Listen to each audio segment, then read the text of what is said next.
Very good morning to one and all present here. I am Sivashankaran from Department of Mechanical Engineering. Today we are going to see about the module 1 of metrology and quality control. Let us have the basic foundation concepts about metrology and its importance in measurement world. First, let us understand what do you mean by the basic term metrology. It is a Greek word. Metrology comes from the Greek word that can be categorized into two discrete, separate terms, metron and the logos. What does it mean? Metron is nothing but ability to measure the unknown physical quantity of a system. And logos, logical study of measurement, the procedure to conduct the measurement in a more logical way.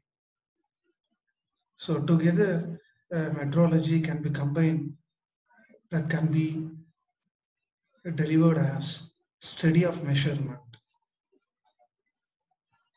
So metrology is nothing but the science of measurement with the aid of so-called precision measuring instruments.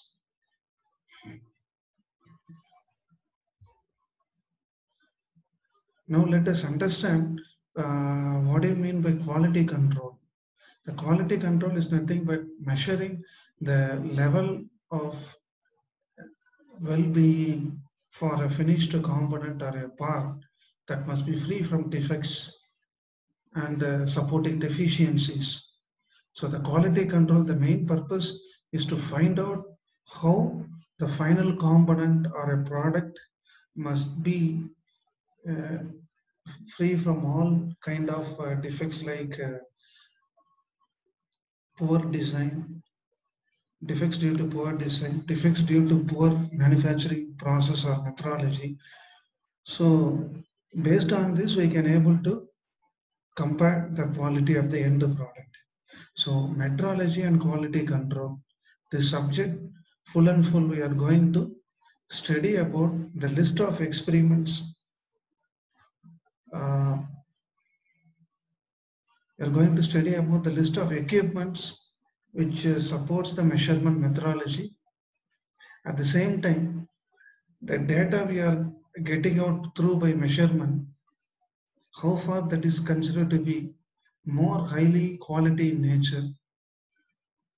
That is the truthiness of the output data by conducting the measurement experimentation. Now let us see the basic definitions of metrology. So as per International Bureau of Weights and Measure, they have coined the meaning of metrology in such a way that it is defined as a science of measurement which combines both experimental and theoretical approach by having more number of uncertainty in the area of science and technology. So the measurement involves more lot of uncertainty. Uncertainty means the actual process variable what you are going to quantify through by measurement may not be convincing sometimes. So we want to compare with the standards, benchmark standards, in order to overcome the uncertainty issues. So they said that measurement is a field of study that has a more number of errors due to uncertainty when you are randomly doing an experiment with the help of the instrument. What are the purpose? What are the basic purpose of metrology? These are the list which is given here. The purpose of the basic objective of metrology.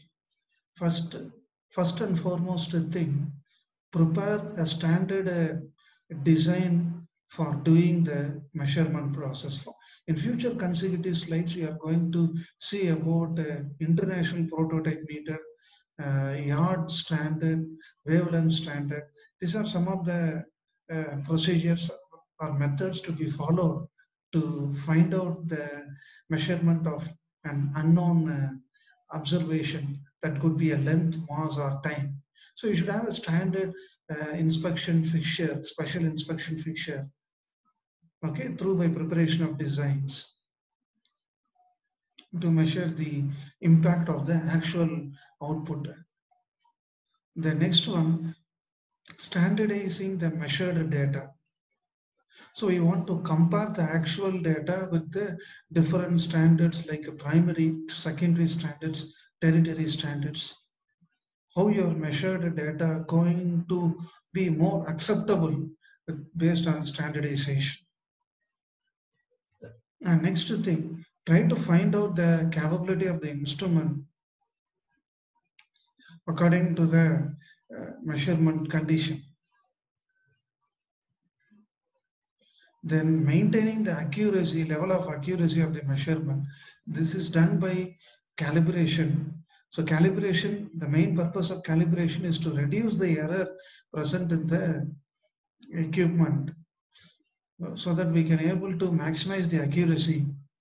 So the calibration should be done daily before the use of equipment and also after the usage of equipment, so that when you are going to do the same kind of experiment in the next trial, so you may have some clarity in obtaining the readings through using the instrument, through the help of instrument. So then minimize the cost of inspection by having statistical oriented comparisons. Whatever the obtained data through measurement process, we have to plot a graph by a statistical application, namely SQC, statistical quality control techniques. So through that graph, we can able to rely upon the truthiness of output, whether it is falling within the safe limit or not. Then the last one, thoroughly examine the products and try to make the product to fit within the process.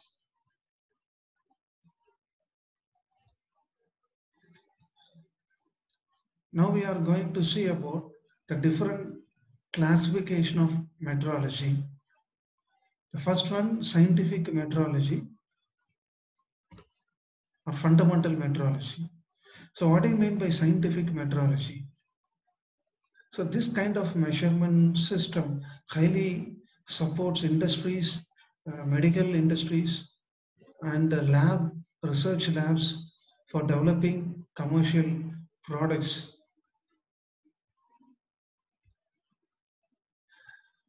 Let us take a simple example. Consider National Measurement Laboratory. It is in Delhi, National Measurement Laboratory.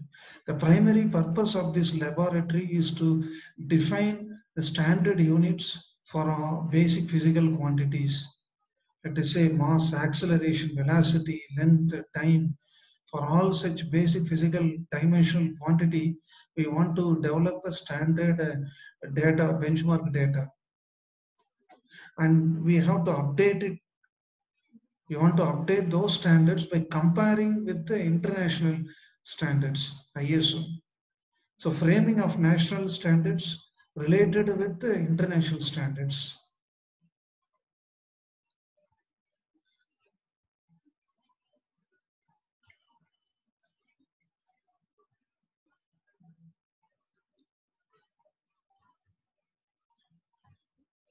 Now we will see different types of unit measurement system under scientific metrology. One is FPS, imperial standards and metric standards. CGS and MKS falls under metric standards, right? So we are going to see in brief these three different kinds of the units of measurement under scientific metrology. First, let us see about metric measurements. So the metric standards are commonly based on unique, that is a unique thing, SI system, right? So normally it is defined by a prefix like millimeter, centimeter, kilometer, like that we will use to denote with the prefix. And it is one of the most widely used measuring unit in the world, in the metric standards.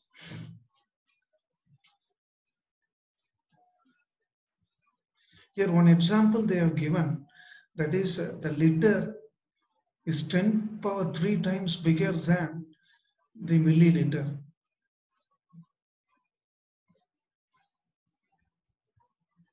So the greater unit, this clearly understood from the fact that the greater unit is powered 10 times bigger than the smaller one. So the unit milliliter is comparatively smaller than the unit liter. So it is given like this. It is 10 to the power 3 times bigger than the milliliter.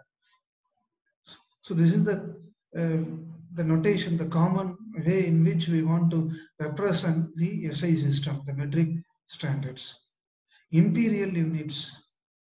Next one, it does not have any point of linkage with the metric measurement system. Let us take for an example, a feet is 12 times bigger than an inch.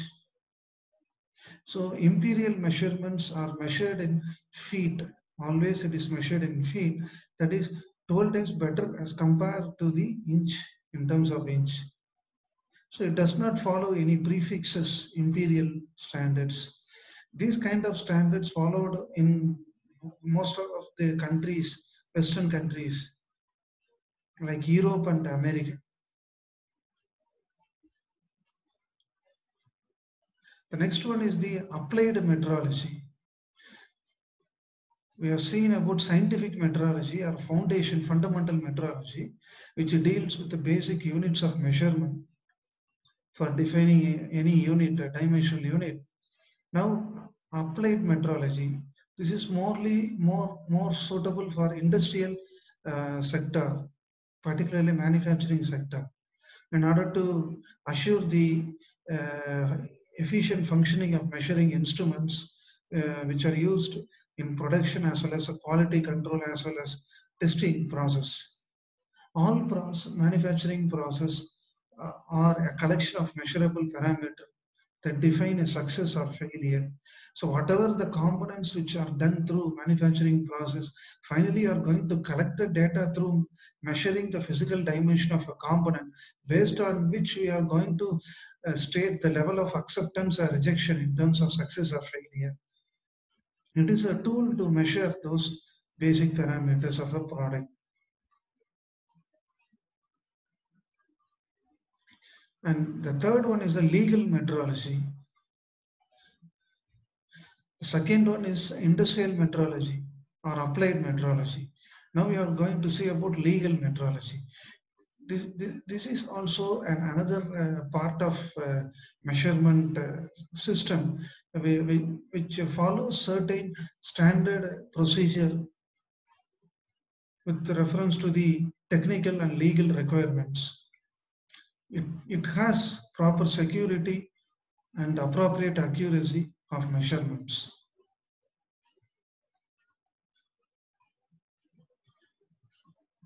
So let us have an example here, smoke emission to the environment. You take an automobile, how to control the emission related problems as per BS norms. It is a standard which has been fixed by the European norms. BS, with reference to the European norms, they have fixed as per the Indian vehicle regulation, pollution control board. So this is one of the example for legal metrology, so that we can able to preserve, secure the amount of the quantity to be measured. That is, here the quantity to be measured is pollutants, that is the output. So we can safely design the equipments in such a way that we can able to control the pollutants to the minimal extent. So this requires a thorough investigation and a validation of data by comparing to the international norms.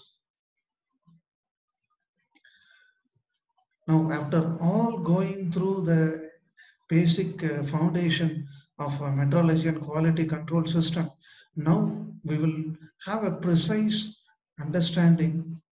We will get into the subject. What do you mean by a measurement?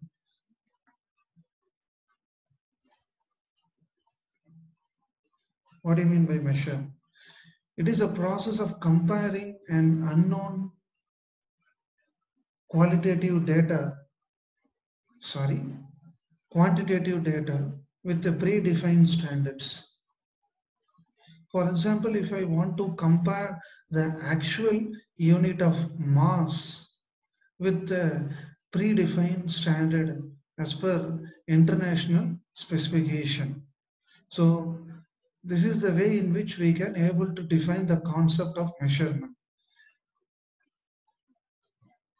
So it is a continuous process until we satisfy the standard, reference standard with by comparing with the actual variable. So we want to revise the measurement procedure in a proper way in order to match with the predefined standard medium. What are the basic requirements for having an efficient measurement system? What are the eligibility conditions to be considered for a good measurement system? First thing, determine the true dimension. What is true dimension? The actual part of the component. Then convert the physical parameter, for example, length, into a numerical quantity. Suppose I want to measure the length of the table. I want to quantify in terms of number. How much meter is that? 1200 meter or 1500 meter. So I want to convert the physical parameter into a numerical meaningful numbers. Then evaluate the actual performance of the system. And this helps us to identify the quality control aspects. And thereby we can able to protect in accepting the products based on the customer expectation. And the measurement is a process which is more applied in the mass production of assembly product. So these are the basic requirements for a measurement system. So far we discussed about what is a metrology and quality control, and what are the different types of metrology. Let us say legal metrology, applied metrology, scientific metrology. And then we saw what is measurements, what are the basic requirements for a measurement. So this information which tells about the preface, the background information about the science of measurements. Now we will see some more additional information next prior to the introduction to measurement. Now we are going to see about methods of measurement. So it has been subcategorized into two levels: direct measurement and indirect measurement. Direct measurement is one of the simplest procedure adapted. It does not have any calculations and numerical computations. So using standard steel ruler, vernier caliper or micrometer, directly we can able to rely upon the output attained by the measuring instrument. Even you can take a best example, physical beam balance, which is used in retail shops. That is one of the example for direct measurement. The next one is indirect measurement. The measurement value or a quantity that can be obtained with the help of a secondary measuring instrument, let us say a sensor or a transducer. through by electronic medium, so that we can able to speed up the process of measuring an unknown quantity with less error by improving the level of accuracy and precision to the larger extent. So what are the basic systems of measurements? So the one among such thing we are going to see now is English standards or English system. This can be otherwise referred as a British standards. So here the common unit for measuring the length is used in terms of yard. Whereas in India, we used to say the length in terms of meter or millimeter, centimeter. But as per English standards, the length can be measured as in terms of yard. That is the unit of measurement in English standards. If you say metric measurement, the meter replaces the yard, as I told you just now.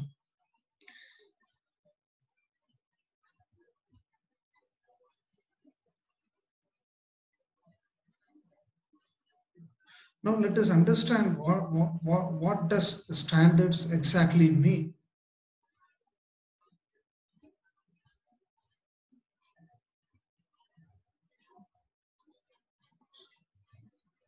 So SI standards, I failed to say what is SI standards.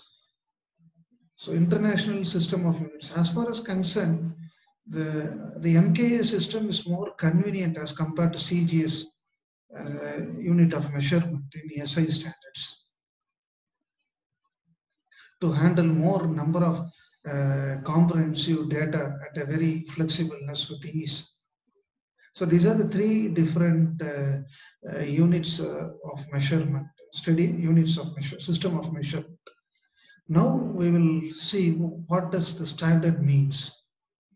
Standard is nothing but which is going to be formulated and later established by the authority, group of authority as a rule, as a common rule for the measurement of quantity, unknown quantity. And what is the role played by the standard in the measurement sciences? It tries to achieve consistency, more uniformity in the finished output, and it has got better repeatability while doing the same kind of experiment for n number of trials. So accuracy and the repeatability will never get lost while doing the same kind of experimental process for 1,000 times or more than that. So in that much way, you have to think about what is the role of standards in a physical measurement system. Then what are the errors in measurement? The next topic we are going to see about what are the basic forms of errors. Now let me quickly summarize within 5 minutes what are the points we discussed in before slides, so that we will plan to continue with errors in measurement. The first few slides we saw about the various units of measurement like English system, SI system, metric system, then different types of methods of measurement, direct and indirect measurements. Then the role of standards, what does the standard exactly means? So these are the discussions we had a few minutes before. Now in continuation with that, we will see what are the errors while defining the standards of measurement. What are the list of errors occurring during the measurement process, and how those errors are going to be restricted by comparing to the standard or benchmark data. It is understood from the fact that in universe, no measurement data is considered to be ultimate, not an exact thing. Every measurement reading will have some source of error or mismatch with respect to the standards. So it is therefore necessary to state the measured dimensions must have a predefined accuracy for which the measurement process is going to be made. So the accuracy can be determined by repeating the measurement process for n number of iterations. In that way, we can able to safeguard the level of accuracy. For example, first time you're measuring a temperature reading. Okay, for example, let us say 30 degrees Celsius. For the temperature, you are taking some data reading. Okay, so you're doing a thermocouple experiment, right? You're doing a thermocouple experiment to measure the temperature. In that temperature data should be converted into an output potential voltage, electronic potential, right? So you're measuring at the 30 degrees Celsius. See the level of accuracy at this point, the mercury raise, the level of mercury raise. Then when it reaches to 35 degree, 40, 45, likewise, do the same kind of experiment at a different combination, at a different time, so that we can able to find out the accuracy by which we can able to safeguard the level of errors when you are doing the measurement process.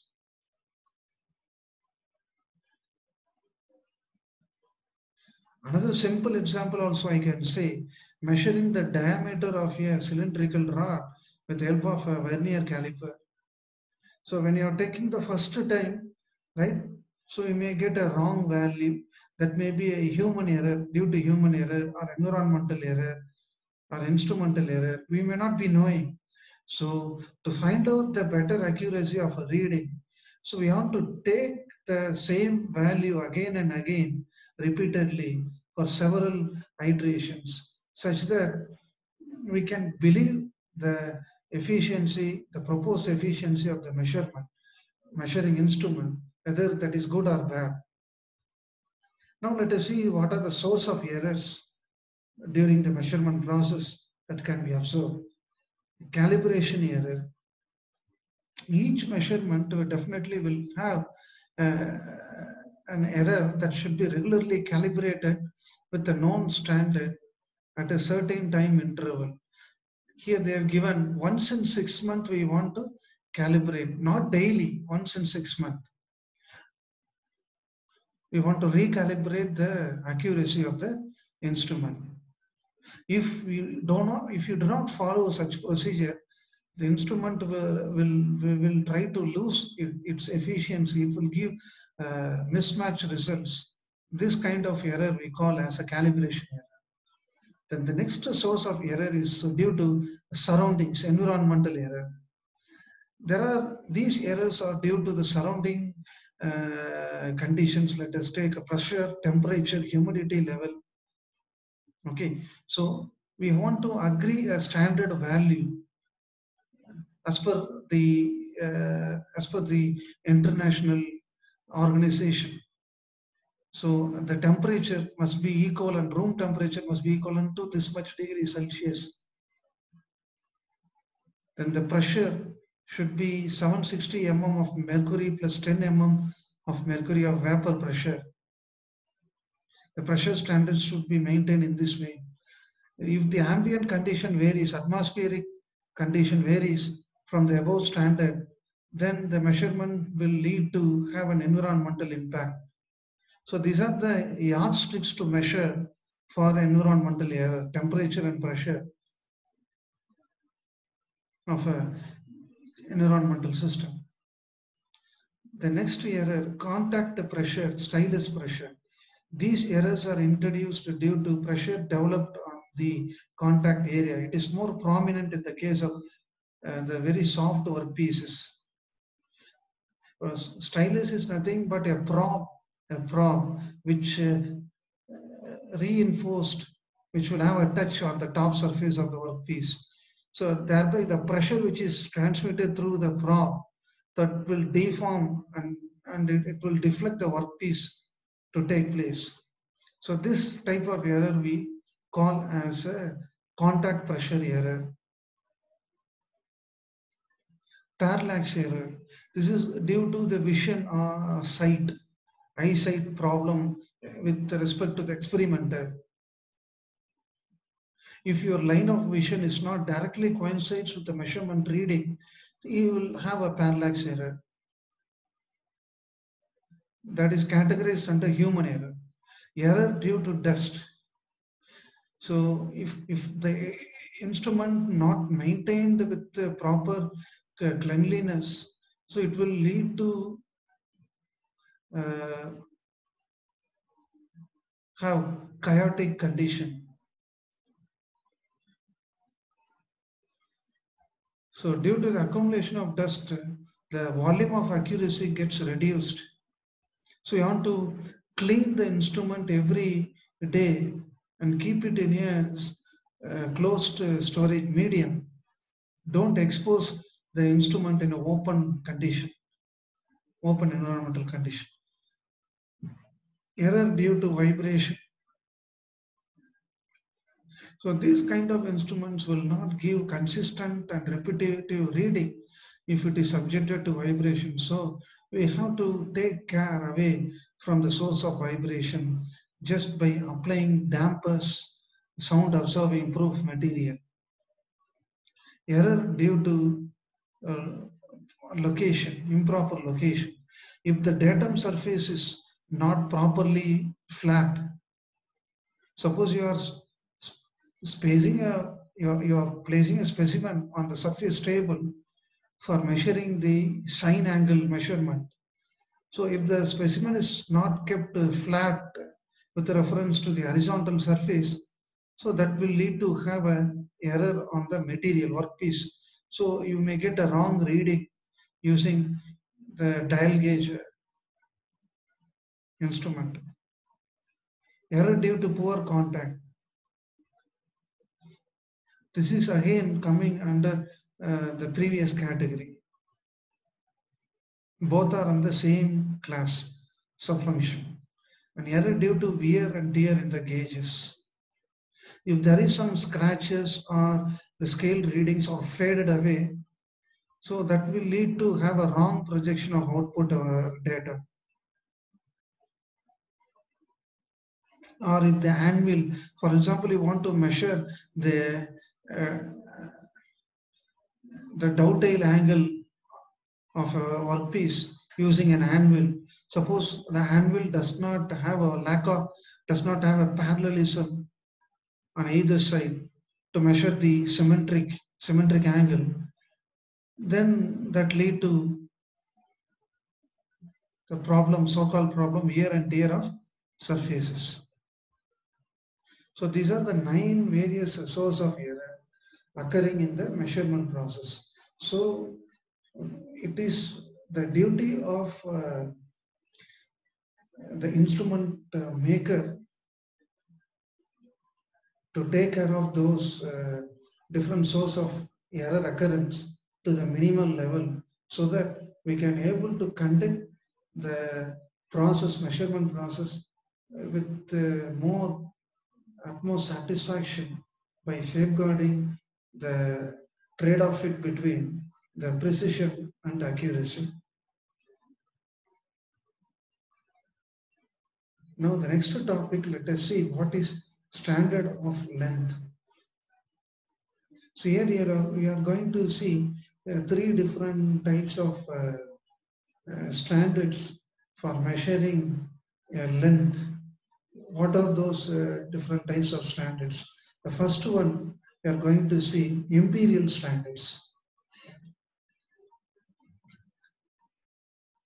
So this kind of imperial standard introduced in the year 1855 in England, and this gives you the specification, the dimensions of the standard bar, which is used for measuring the length of the final end part.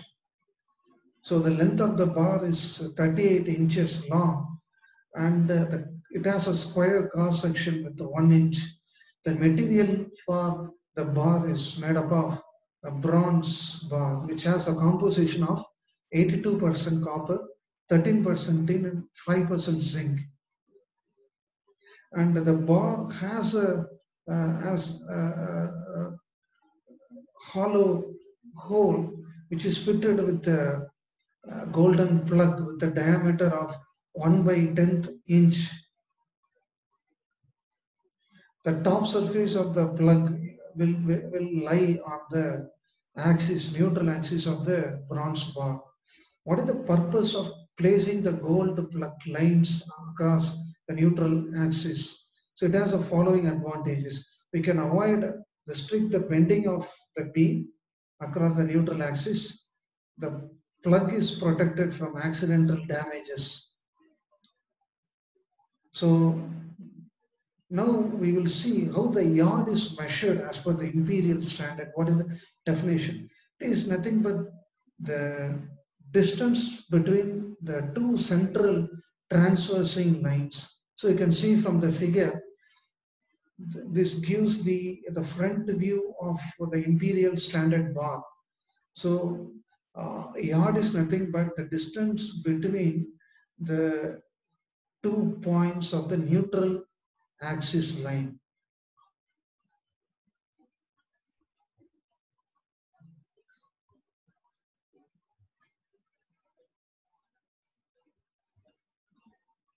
You can see the placement of a golden plug which is kept on the top surface of the bar. And this is the top view and side view of the imperial standard bar.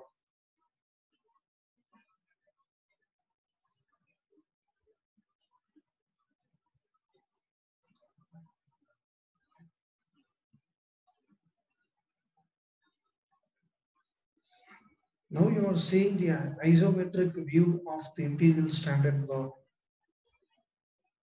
So this shows the measurement of the yard. We can measure the yard, the distance between the 2 points with reference to the neutral axis. And this is the golden plug which is kept at the top of the yard. You see the detailed conceptual drawing which is given below. The next, the competing standard is international prototype meter.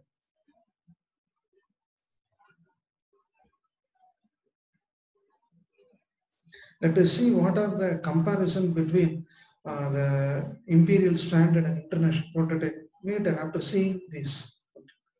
So international prototype meter, which is defined as a distance between the two lines on a standard bar composed of an alloy of 90% platinum and 10% iridium, which is measured at a melting point of ice at a 0 degree Celsius. So this is the three-dimensional view of an international prototype meter.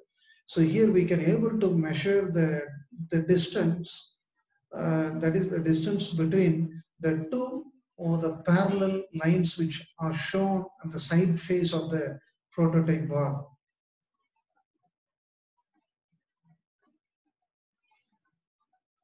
And this kind of standards was introduced in the year 1875. The upper surface of the web is highly polished. This one, the upper surface of the web is highly polished, flat, grounded, and has a fine lines engraved over it. And the so-called international prototype meter is inoxidable and have a good surface finish.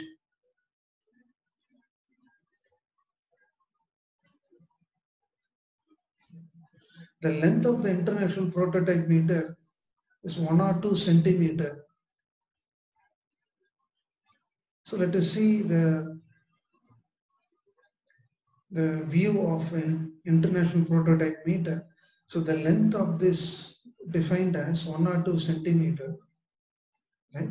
So here we can able to measure the distance, that is the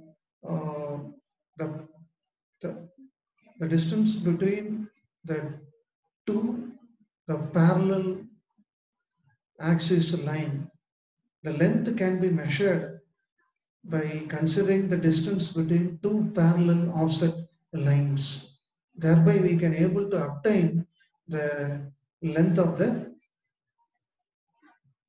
material using comparing with international prototype meter. So here in this example, if I want to quantify the hollow glass tube, a cylindrical glass tube, length of the hollow cylindrical glass tube, I can fit the international prototype meter in the hollow provided hole so that I can able to use for measuring the length of the tube, glass tube.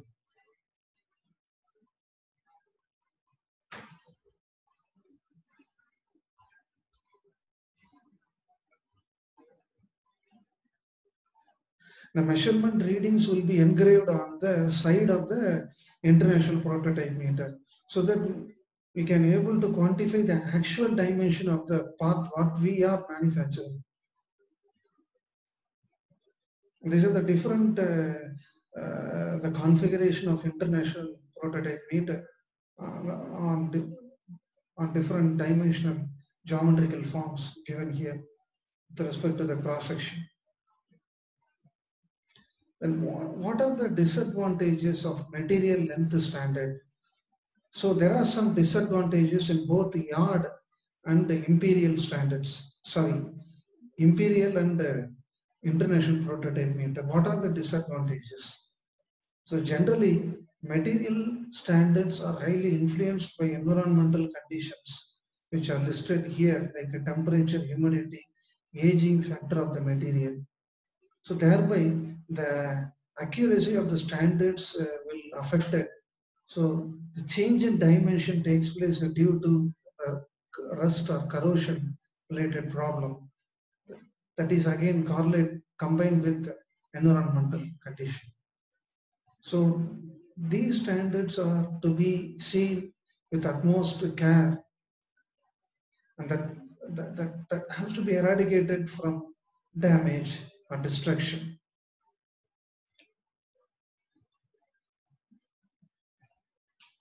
So it is always advisable to use a conversion factor. In the case of material standards,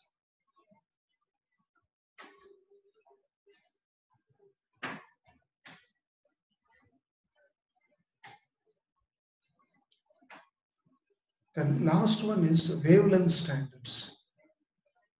After measuring the major drawback present with the material standard, the next thing they made an attempt to measure the length of any physical object by comparing with the wavelength of a monochromatic light source. So this can be used as a natural measure for the unit of length.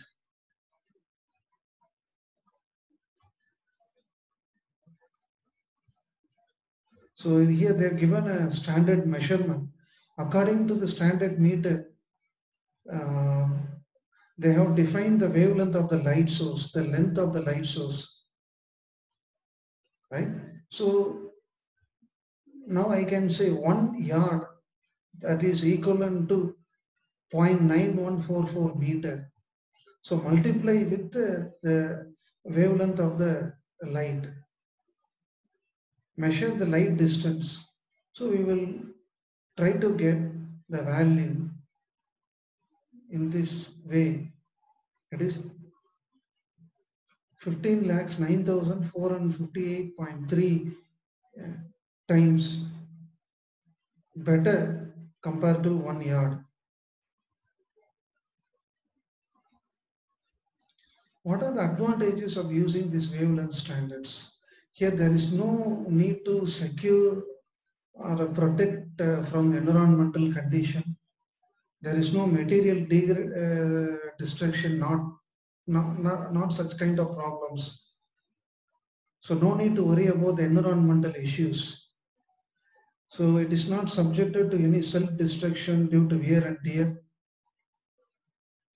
So wavelength standard is the safest medium for measuring the accuracy of the actual process variable, dimension of the process variable. By comparing the actual one with the equivalent to the traveling distance of the light wavelength. What are the subdivisions of standards? So now we are going to define the various subdivisions of standards such as primary standards, secondary, tertiary standards, working standards. First, let us see what do you mean by primary standards. It will have only one source of value that will be fixed forever.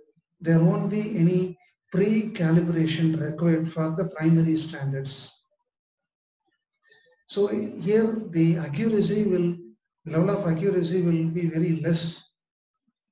So because we are not going to do any calibration, pre-calibration, because we are having only one unique common value for all the part what we are going to quantify. So the primary standards are defined by International Bureau of Weights and Measures. So the so-called examples, International Prototype Meter and Imperial Standards are the best example for the primary standards.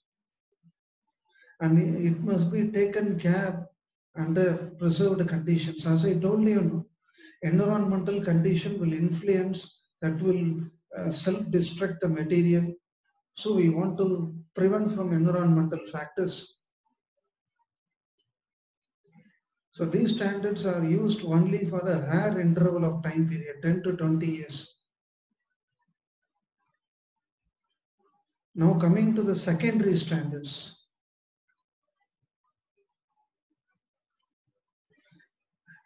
As similar to primary standard, secondary standard is also more or less accurate as compared to primary standard.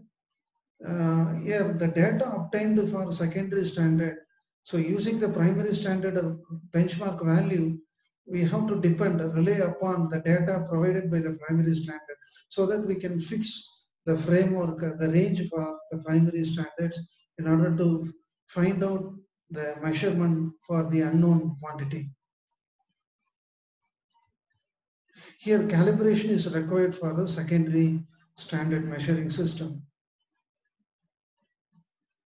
So we want to compare the results with the primary standard through calibration. So these kind of standards are adopted by NBS, National Bureau of Standards.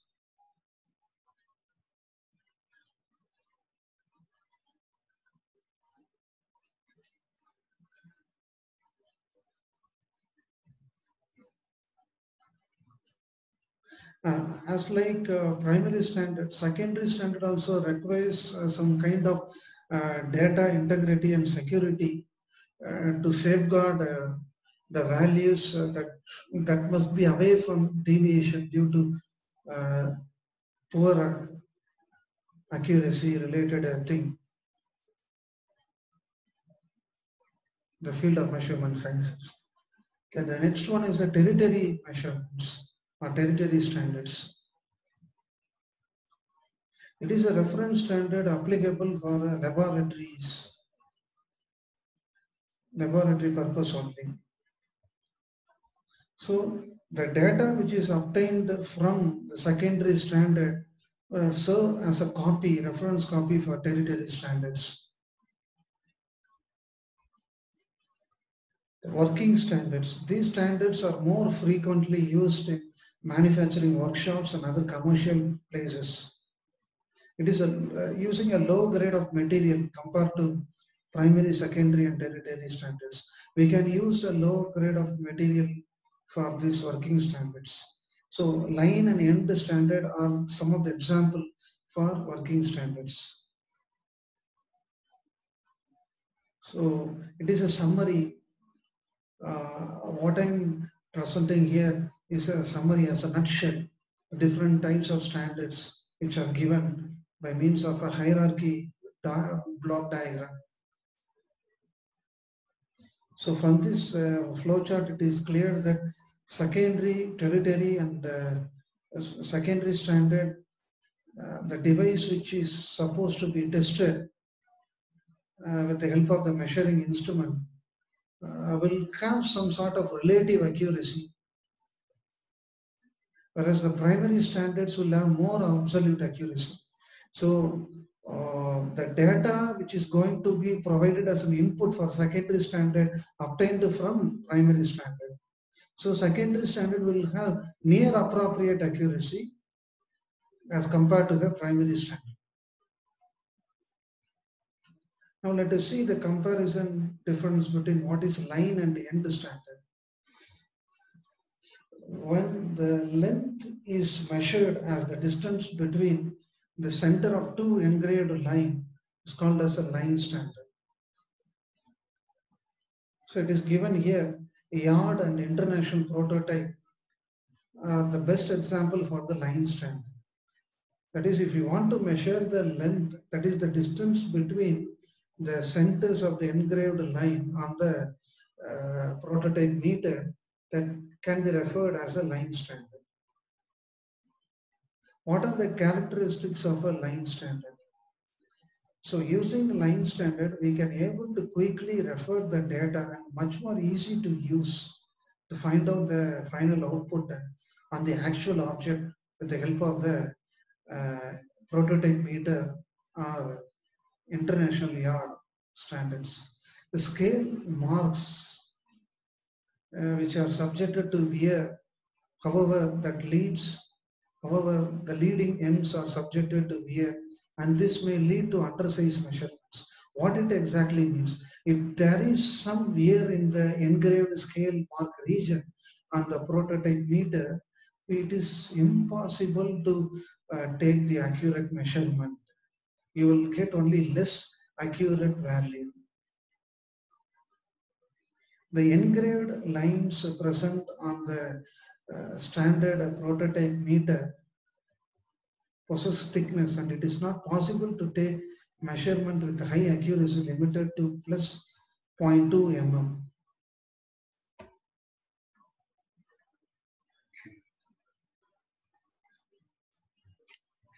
So these yards, yard standard, international prototype standard will lies with the less accuracy limit of 0.2 mm. We cannot take much higher accuracy the readings. Of course, the scales are subjected to parallax error. If the humans are not highly skilled enough to take the measurement data, that will lead to parallax error.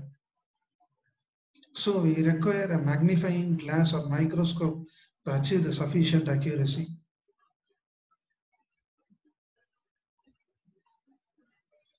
And what is the end standards?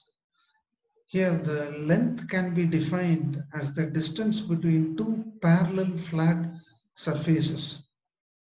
It's known as end standard. So here they have given examples: slip gauges, micrometer, vernier caliper. These measurement can be done with the help of end standard. Slip gauge is the best example for end standard. We can measure the dimension of the slip gauge by measuring the distance between two parallel flat faces using vernier and micrometer.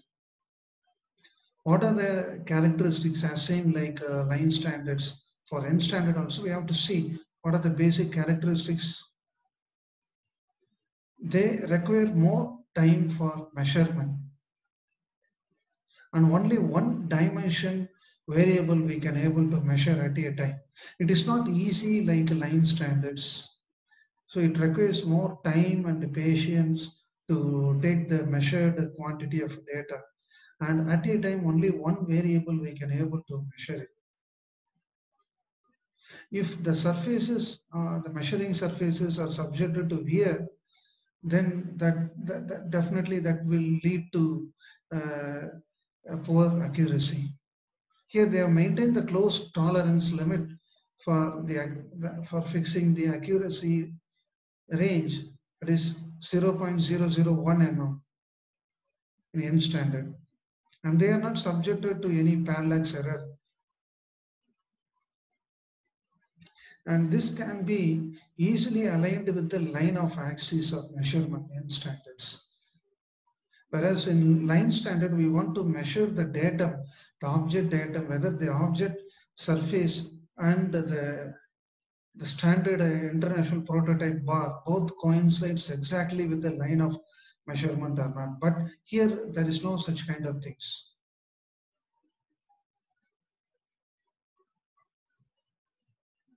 And most important thing, when you bring group of slip gauges which are coupled together, you are going to find a measurement.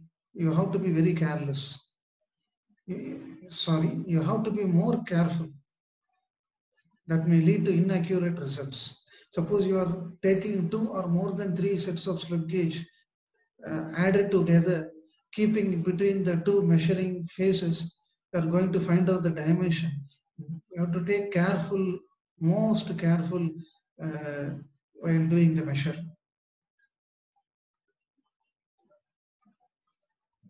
Otherwise, that will lead to inaccurate results. Now let us see the importance of calibration in metrology and quality control. The calibration is nothing but the way in which you are comparing between a known measurement value and the actual value, what you are going to aim for with the help of the instrument.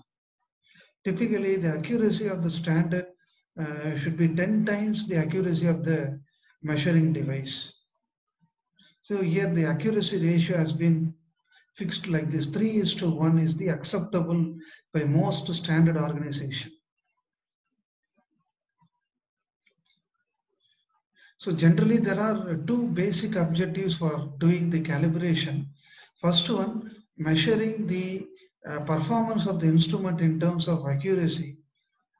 Thereby we can able to retrace the efficiency of the instrument, whether it has the repeatability and reproducibility characteristics, whether we are able to get the same value when you repeat the same experiment or not.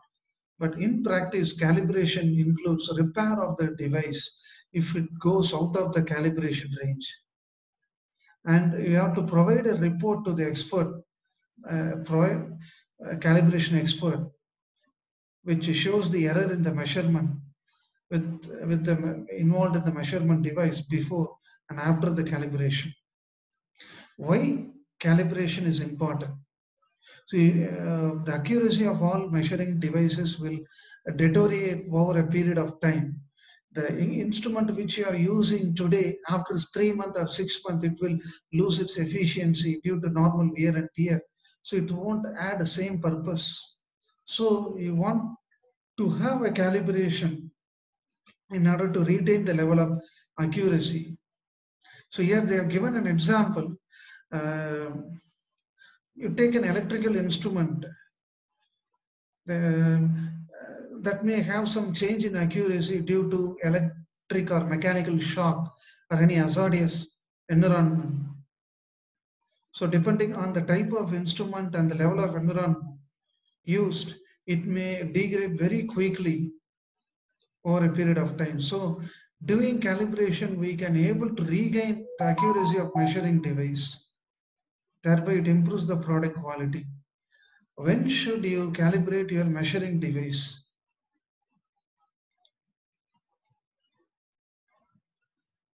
After noticing any mechanical or electrical shock, then periodically, that is annually, quarterly or monthly.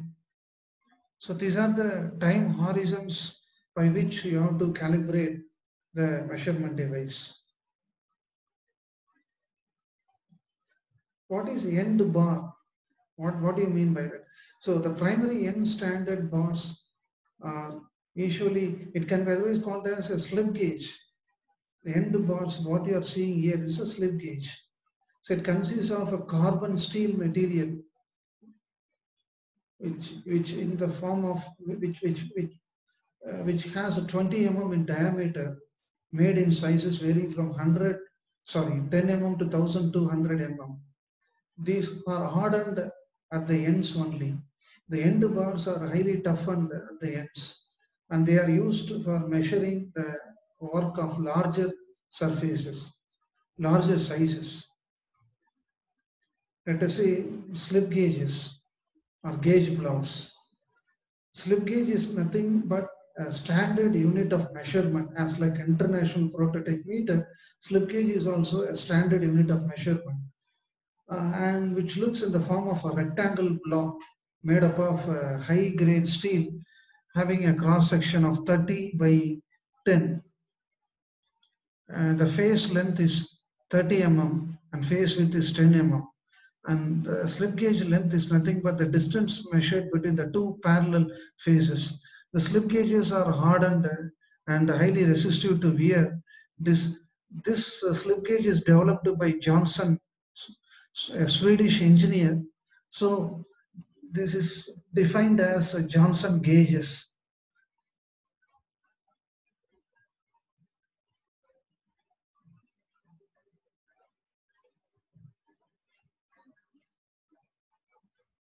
And these are the sizes of the slip gauge that ranges from minimum 0.0025 to 100 mm. So the different size of the slip gauge sets.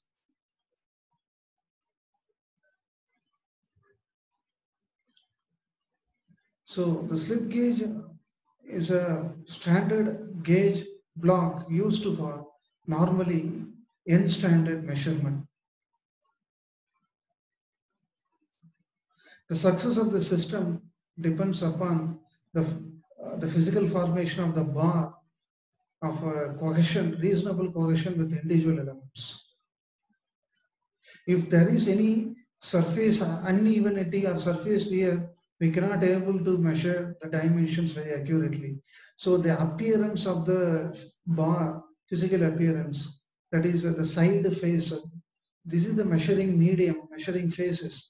Using this only, we are going to use a vernier caliper between the two measuring props to find out the length of the specimen. So the appearance is one of the essential criteria for improving the accuracy of the end standard using slip gauge. Different forms of slip gauges. The one you are watching here is a rectangular slip gauges. Square blocks, square with the central hollow cylindrical hole, different combinations.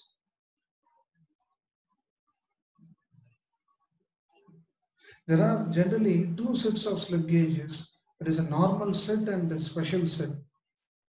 The normal set is made up of the following blocks, which is given here in the in terms of dimensions: 1.001 to 1.009, 1.01 to 1.09.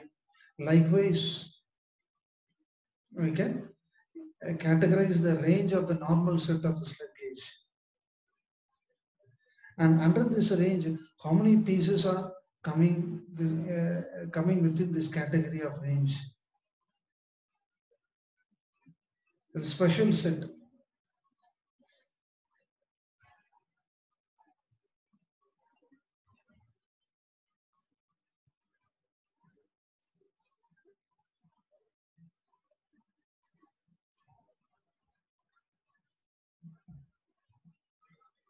So these are the ranges which are tabulated for the special set of slip gauges.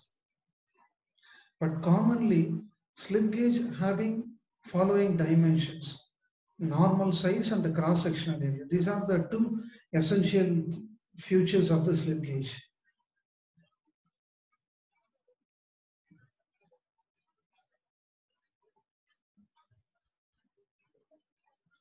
Now, what do you mean by a ringing phenomenon of a slip gauge? It is a property of a gauge block. When two gauge blocks are sliding or pressing one over the other between the two measuring faces,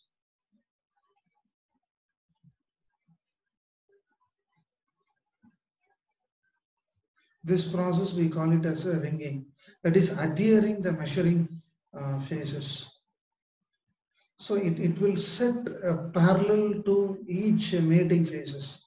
If you are keeping gauge block 1 and 2 combine, if you want to combine together, so both the phases should properly align with each other so that it will adhere to the measuring phases.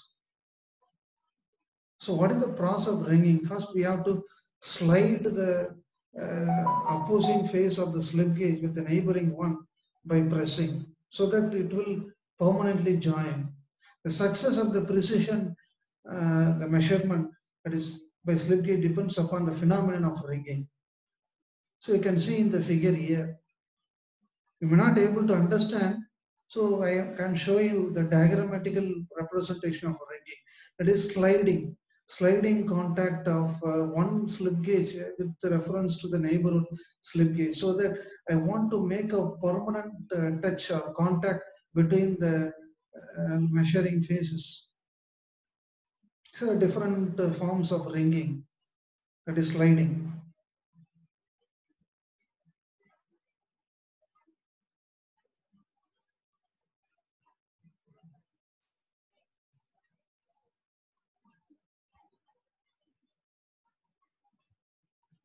So what are the Indian standards maintained for a slip gauge as per Indian Standard Code IS 2984/1966? So CSIR, Council for Scientific Industry and Research. So according to IS standards, the slip gauges are graded the following levels: graded 00, grade 0, grade 1 and grade 2. So first grade 00. These are to be operated in a standard room for highest precision work. Grade 0 used in laboratories and tool room application, which requires a periodical check with regard to accuracy of grade 1 and grade 2 slip gauges. Grade 1 used in inspection, that is a quality line application, and grade 2 slip gauge used in workshops with a very low quality materials fabricated.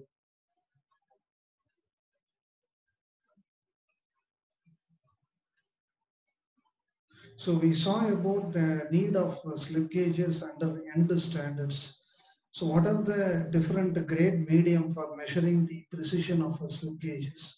And what do you mean by a ringing phenomenon of a slip gauges? Then in between we saw about what is imperial standard, international prototype meter, wavelength standard. What are the disadvantages between the meter standard, that is material standard, and how that can be eradicated using wavelength standard? And what are the different medium of the measurement system can be categorized: primary, tertiary, working standards, secondary standards. Now we will get to the last phase of the unit 1, interchangeable manufacturing. We can otherwise call it as part interchangeability, this concept. What it exactly conveys the meaning. Interchangeable manufacturing, the part can be picked at a random from a lot. So the randomly picked part should be able to fit for any type of application or purpose, that must be able to function properly with any other part. This is the fundamental meaning of interchangeability. We are going to see some examples in the future consecutive slides. So the concept of interchangeability is nothing but you are going to assemble a part into a final product to a definite size and shape and specifications. Interchangeable parts are to be similar, identical in nature with respect to the design and make, so that it will be easy to fit for assembly.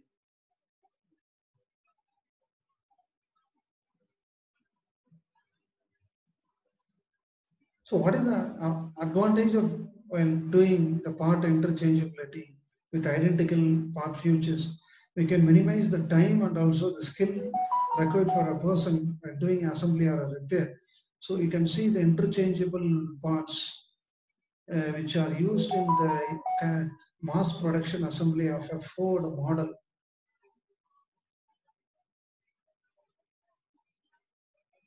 Suppose I want to interchange this bearing house assembly.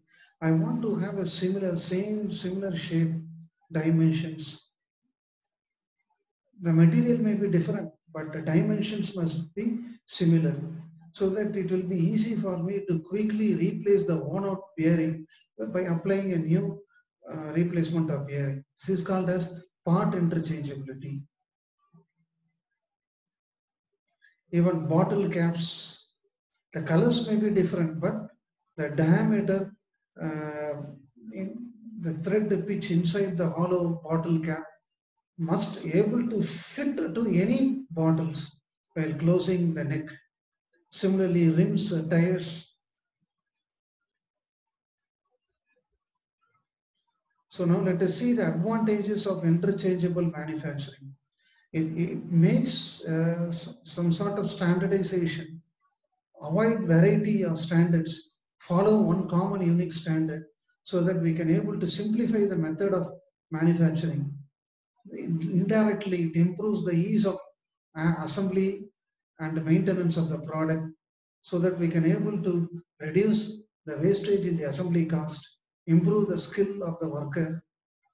Normally in mass production, we can use interchangeability concept because a large volume of production will have highly specialized process and machines. So we have to reduce the time of manufacturing and the cost per piece. For that, the interchangeability, part interchangeability concept is most essential.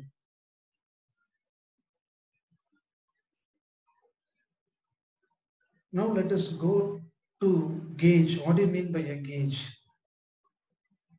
So a gauge is nothing but an instrument or a tool which used to compare actual dimension of a component.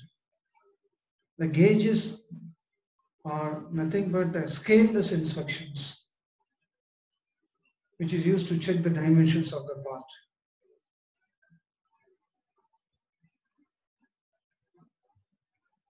For example, go and no-go gauges. Best example. Using this, we can able to find out the level of the measurement that can able to fit within the acceptable or rejection region. It is a scaleless dimensions. So here we can see plane gauges, different classification of plane gauges. So if you take the type standard gauges, limit gauges, indicating gauges like a pressure gauge, dial gauge, combination gauges. So these gauges are used in the purpose of workshop, inspection gauge, master gauge. What are the function to measure the dimensions and the geometry? So for measuring the dimension, inside dimension, outside, both inner and outside, the geometry, concentricity, taperness, profile, then design of plane gauges. It must be of single limit, double limit, fixed, fastened, single-ended, double-ended. Likewise, we can categorize the gauges as per the literature data given here. Now let us see in brief. What do you mean by a standard gauge? The gauge is not an exact copy of any mating part of the component to be checked. It's called a standard gauge. Let us take a pressure gauge, which is not a copy or Xerox of any component to be checked.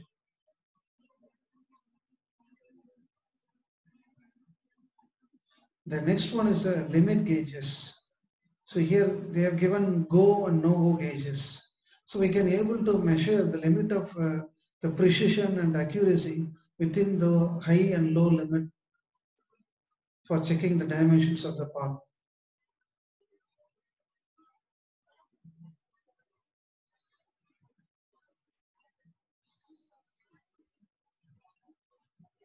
Use of standard gauges. So I want to measure the dimension of the bush. So using a standard gauge. So diameter of the bush, I want to measure the diameter of the bush. So consider two mating part which kept by the nearby side on either side of the workpiece material, so that the ability by which the contact surface meets with the exterior part of the workpiece material. Thereby we can able to measure the degree of accuracy. Suppose if there is any gap between the mating surfaces, then the proposed material has some manufacturing defects. We cannot accept as a qualified material. Next one, go or no go gauges. Suppose you want to measure any hollow surfaces, hollow cylindrical hole, want to measure the internal diameter of the hole. So for that we can measure the go and no go gauges. The limit gauge, it's not a measuring gauge, it is used as an inspection gauge. So limit gauge which falls under the no and go gauges. Suppose I want to see the measure of cylindrical holes of identical components with the large numbers in mass production, I can go for limit gauges. If the dimension of the hole is outside this limit, I have to reject. Or if it is within the specification limit, acceptance. These are the two decision-making criteria using a limit gauge can be framed out. Types of limit gauges, plug gauge, used for checking the holes of different shapes and sizes. Ring gauges for measuring the external diameter, measuring gauges. Taper gauges, taper measuring the angle of tapered holes. Then snap gauges.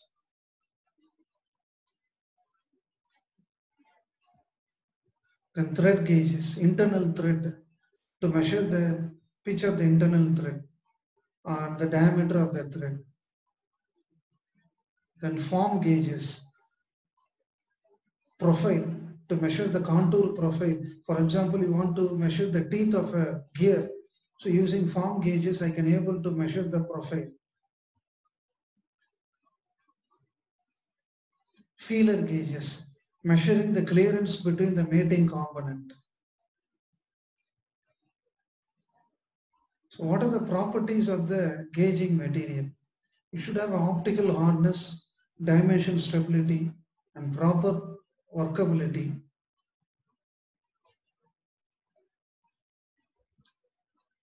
So the surface should not be high wear, it should not damage. So dimension of the gauging material should have a long lasting performance. There should not be reduction in the dimension depending on the period of usage. So the gauge material must be neatly cleaned and should be maintained properly. And the surface of the mating parts of the gauge material should be polished and grained for higher accuracy. And free from wear, corrosion resistance, uniformity of structure, and less deformation due to corrosion resistance problem. We have to avoid the deformation of the surface due to corrosion in the gauging material.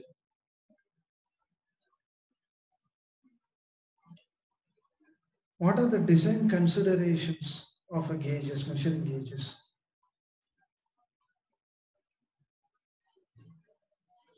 First thing, minimum time taken to position, engage and disengage, design a gauge. First of all, design a measuring gauge which has the minimum possibility time to position any object while engaging and disengaging. The next thing, a pilot is provided at the nose. of the plug gauge for speed up of operation.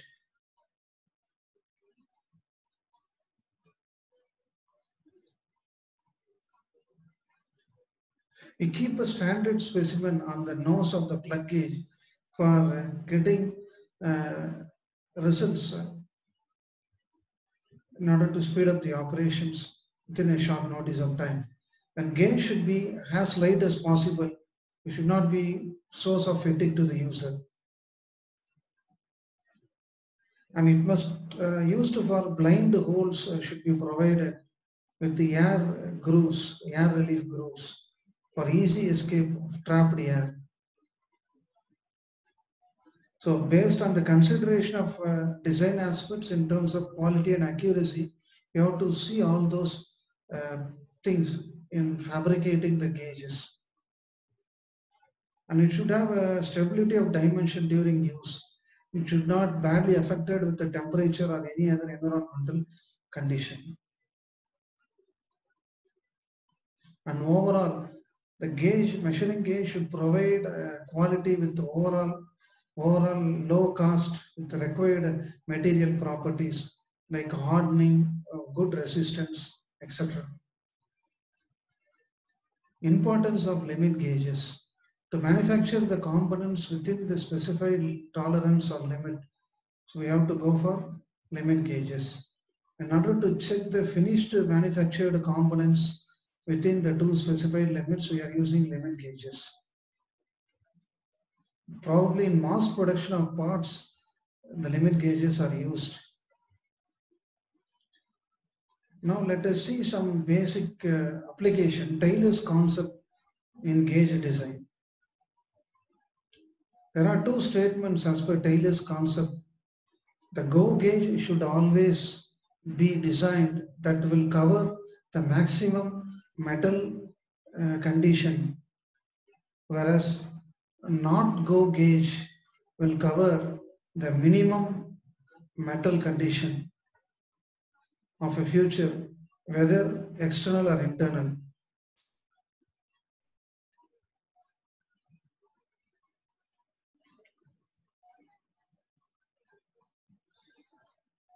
So GO gauge, what it exactly means? The GO gauge will try to have the maximum level of accuracy present in the finished component, whereas not GO gauge will have a least accuracy in the component. That may be external or surface or internal surface on your machine. Then statement 2, GO gauge should be designed in such a way that it will cover as many dimensions as possible in a single operation. And not GO gauge will cover only one dimensions. So GO gauge will have, we can use both internal and external dimensions. For example, we can measure the hollow cylindrical hole thread diameter of the internal thread. Similarly, external diameter. Using not GO gauges, we can do only one dimensions at a time.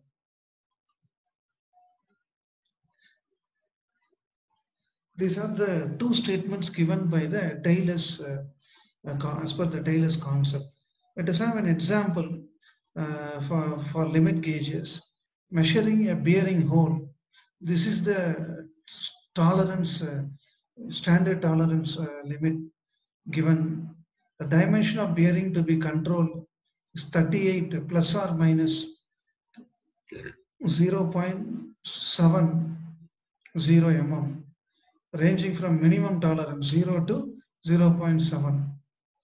So the highest limit of tolerance is 38.7 and lower limit of hole is 38 mm.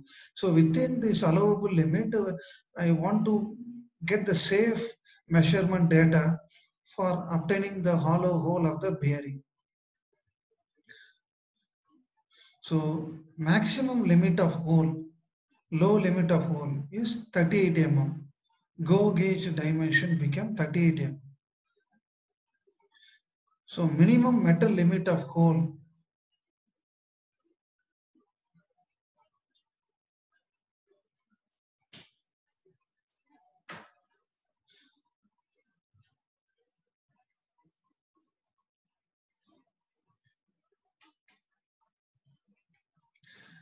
That is low limit of hole is 38 mm. That is maximum metal limit, low limit within bracket. Just you can see here, the lower limit of the bearing hole is 38 mm. The higher limit of hole is 38.70. So you have to use go and not go gauge for measuring the dimensions. So for the bearing to be within 38 and the go gauge should enter and not go gauge should refuse to enter. If the go gauge does not enter, the hole is smaller in dimension. And if the not go gauge also goes in the hole, then the hole is bigger in size. See, understand from the given statement, suppose I want to measure the hollow cylindrical hole of a bearing. For example, the go gauge should enter within 38 mm, within this limit. If the not go gauge refuses to enter, we have to accept it.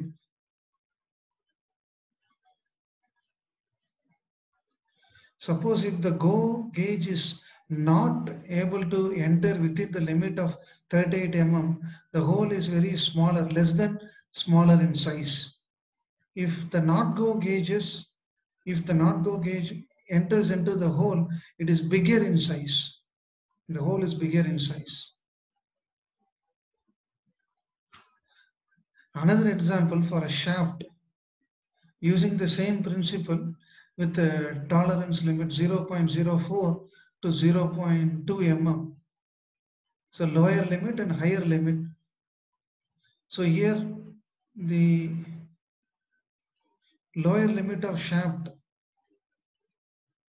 is 37.96 and the higher limit is 37.98.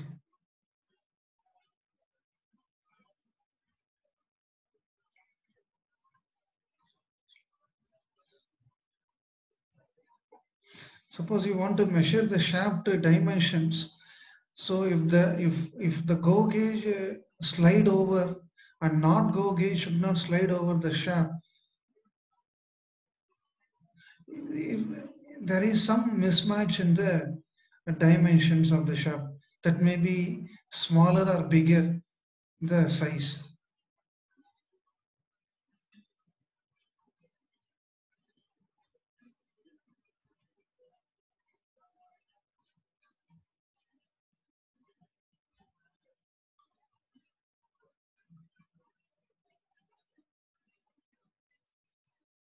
So according to the second statement, let us take an example. You want to measure the curved bush hole using a plug gauge, go plug gauges, as shown in the figure. If a short length go plug gauge is employed to check the curved bush, it will pass through all the curve of the bent bushing. This will lead to wrong selection of curved bush. On the other hand, the go plug gauge of an adequate length will not pass through the bend or curved bush. This eliminates the wrong selection. The length of a not go gauge is kept smaller than the go gauge.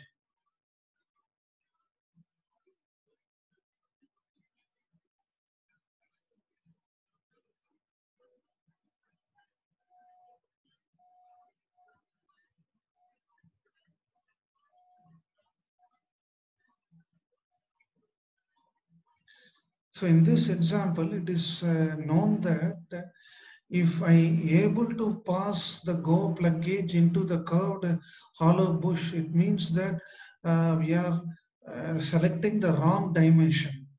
But as far as concerned, you can see the gauge surface which are straight vertical parallel to each other, the measuring end of the go plug gauge, whereas the whole dimension is not similar to that. It is having a curved bend, so it cannot able to pass through, so that we can able to prevent the wrong selection of the dimension. That is the understanding of this statement. So the limit gauge which decides the geometrical profile based on the tolerance specified according to the optimal dimensions. Now let us see what is a tolerance, limits and fits. Tolerance is nothing but a permissible variation in size, allowing variance in the size of dimension so that we can able to suit out the mating part into the object to function correctly. You can take a shaft and a hole system as an example. We can provide some clearance zone such that we can able to freely introduce the shaft into the hollow hole. By providing a keyway, we can able to rigidly couple the shaft and the sleeve. Unilateral tolerance. Types of tolerances. This tolerance will have variance in only one direction from the base size. That is, unilateral tolerance will have only one variation. So the example which is given here, 0 to 0.02. This is a base dimension 1.8 plus or minus 0 to 0.02. Bilateral tolerance.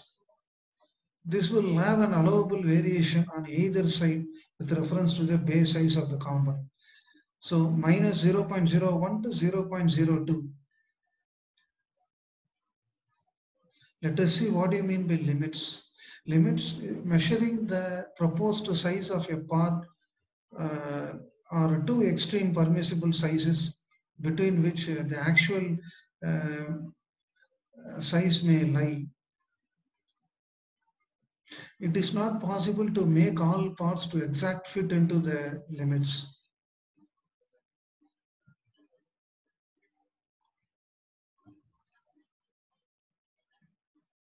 So example they have given here, a whole dimension 25 plus or minus 0.01, 0.03.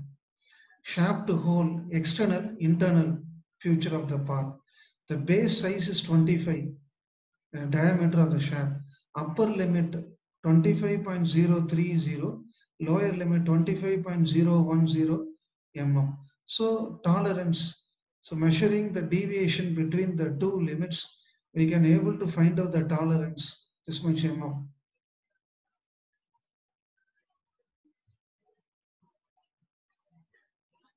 So what do you understand by a fit? Fit is nothing but the level of tightness between the two mating components to perform a function, a joining function when they are assembled together.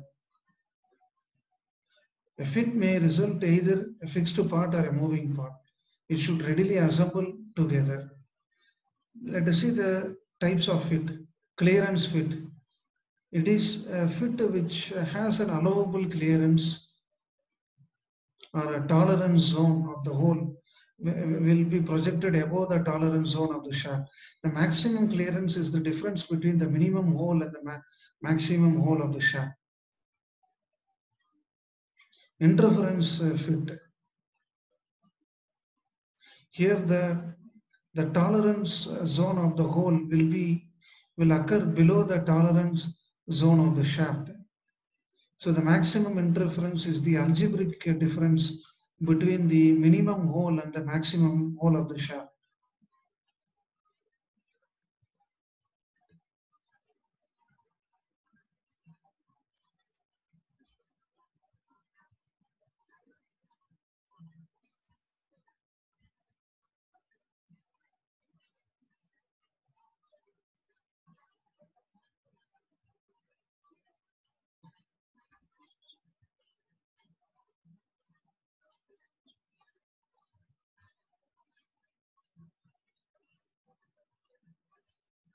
So interference fit is the variation between the minimum hole and the maximum hole of the shaft diameter.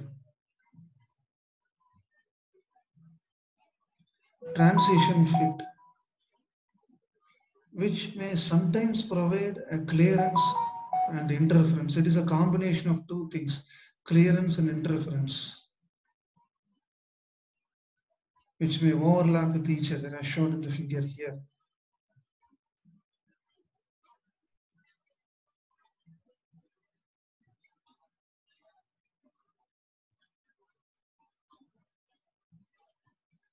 So these are some of the standard system in the limits and tolerance.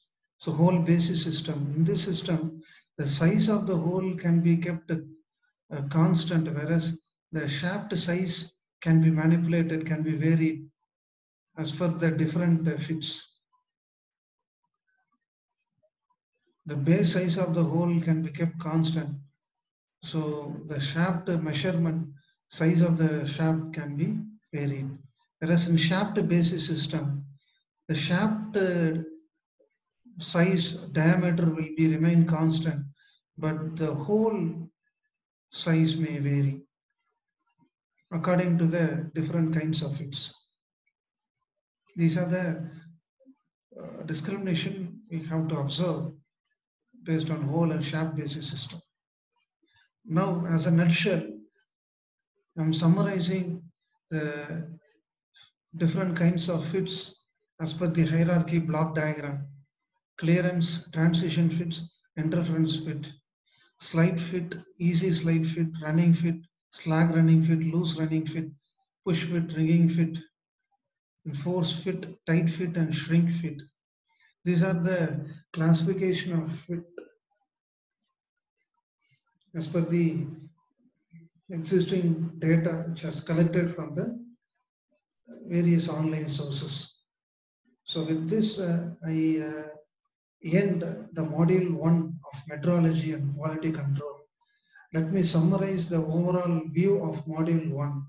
So in this chapter, we saw about what do you mean by metrology and quality control, what is the difference between metrology, similarly quality control function, what are the different types of standard, medium, let us take primary standards, secondary standards, tertiary standards, what are the different methods of standards, direct methods, indirect methods. Then in between we saw what is the purpose of maintaining standards, what are the role of standards, then what do you mean by calibration, purpose of you doing calibration,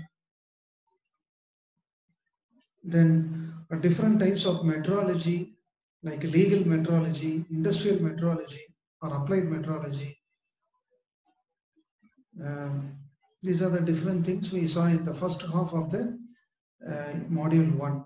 And in the middle of the module 1, we discussed about the various types of standard meters like international prototype meter, yard standard, wavelength standard, then comparison between these three.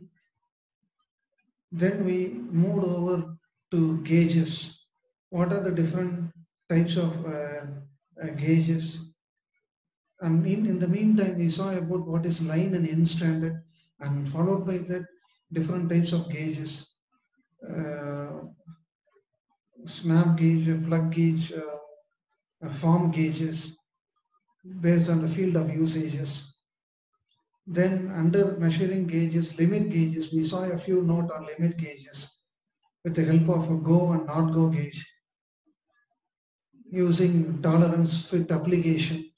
Then at last we saw about different kinds of fits tolerances in nutshell. So the module 1, which gives about the broad outer view about the science of measurements. Thank you for watching this video. Thank you very much.